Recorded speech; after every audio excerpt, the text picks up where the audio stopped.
Welcome to the next episode of the Dark Web Deacon. The internet was not always like this. You know it, and I know it. It used to be ripe with new and interesting forums, messaging services, websites that seem to pop up daily. Maybe it's just the newness of it all back in the day, with people for the first time becoming connected to products and services they could not get access to otherwise. And people could say anything and everything. It was the ultimate vehicle of free speech, commentary, and discovering people whom you agreed and disagreed with. Yes, the e-commerce is still good, if you'd like to buy almost everything from Amazon. But it is no longer an oasis of information and dialogue, but a desert of ideas and humanity. Every day, content is being created, liked, and shared by what we think are people. But what if it's mostly all bots? This is where the idea of the dead internet theory comes in. The theory asserts that the internet now consists mainly of bot activity and auto-generated content manipulated by algorithms to marginalize organic human activity and manipulate the population. I think the idea, while interesting, is too narrowly focused, and the reality and what is to come is much, much worse. The internet is on life support, in my view, with a multiple organ system failure. From bots, yes, but also NPCs, the non-playable characters we see throughout the internet, who seem to have massive audiences. These are the paid drones like Brooklyn Dad Defiant and Jeff Tidrich, and many others who saturate social media feeds to gaslight the population by design and are paid to spread endless lies. These NPCs end up in your social media feed whether you subscribe to them or not. Let me be clear, I believe and support unadulterated speech. What I protest with the NPCs is the amplification of mindless state actors who the mainstream media claims represents the population in order to generate more NPCs throughout the population, rather than people gaining access to actual opinions of real people and individuals across the country to spur on dialogue. And then there are the influencers, who are nothing more than digital strumpets and gigolos, who have nothing to offer the world except their body parts and a smile. If you are not active on social media daily, but post a random comment now and then, you'll almost always get a comment back within a few minutes from one of these empty husks of humanity. But are they just bots in reality? Almost always, yes. The Dark Web Deacon predicts by 2030, 99% of all internet traffic will not be human-generated or contain an original thought.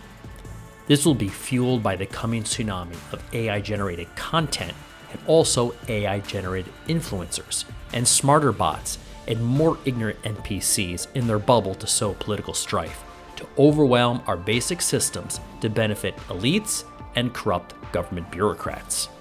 So before we get too ahead of ourselves, what exactly is the dead internet theory? Well, the dead internet theory is an online theory. Some will say it's a conspiracy theory, and its exact origin is difficult to pinpoint. However, it has two main components. One, that bots have displaced human activity on the internet for the most part. And two, government/global actors are employing these bots to manipulate the human population.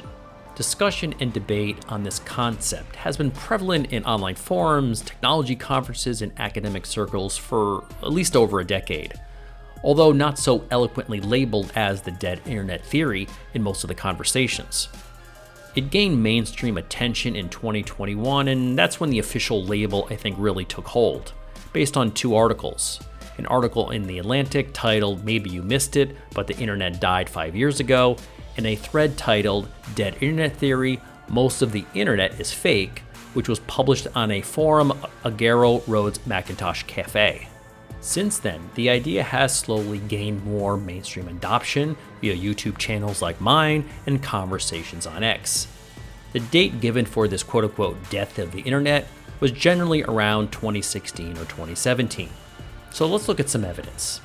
Well, first, Caroline Busta, a founder of the media platform New Models, was quoted in an article in The Atlantic calling much of the dead internet theory a paranoid fantasy, but she said she does agree with the overarching idea.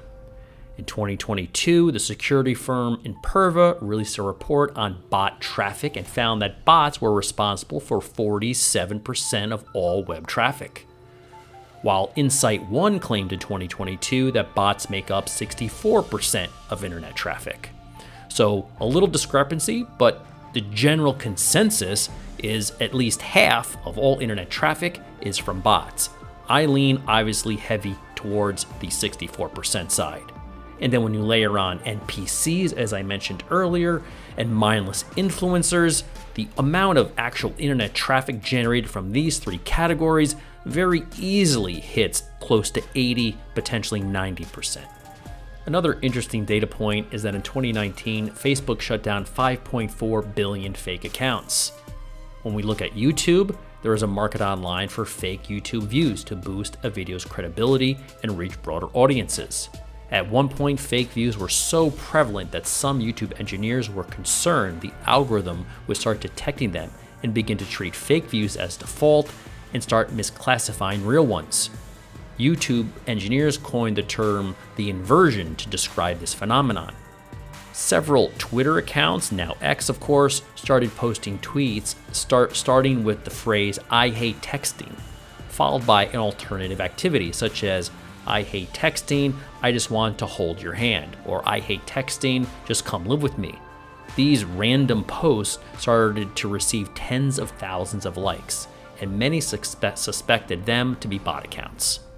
And one final data point on this topic, also connected back to X, is that in 2021, a Pew Research report underlined the dominance of the few rule on social media, mostly powered by the previously discussed NPCs, with the numbers showing that around 25% of X users in the US produce around 97% of all tweets. So what is next? Well, the AI heatwave is here to dry up the remaining lakes of humanity that exist on the internet. The AI-generated woman recently, Aitana Lopez, is a pink-haired 25-year-old. Her account has amassed over 100,000 followers on Instagram. Recently, there was an interesting article from Kanika BK on Medium titled, "I just created an AI influencer in under 2 minutes." Aside from the mere speed and ease of doing this, filters will be a thing of the past to try and look hotter and make a few dollars for these influencers. Real people with filters or plastic surgery will be replaced by women and men creating idealized, godlike versions of themselves, or absurd caricatures as AI models to try and sell products and get ad revenue. So just when you thought social media influencers couldn't become more shallow, narcissistic, or just plain annoying, trust me, they will. Some experts will say, don't worry, we will use AI to fight AI bots. But what they are talking about are malicious bots, the ones that may steal your identity, not the quote-unquote good bots. While the growth of bad bots may remain relatively flat at 30%, the rise of quote-unquote good bots from governments, corporations, NPCs, and influencers class will saturate the internet with their soulless, dull, predictable, money-hungry, and conformist views and attitudes. Disagree with my thoughts on this topic? Voice your human opinions in the video below by saying the phrase, "I am a real human," with your comments. Check out the Dark Web Deacon merch store. We have high-quality t-shirts, accessories, and signature hoodies, of course, and become a true Dark Web enthusiast and VIP.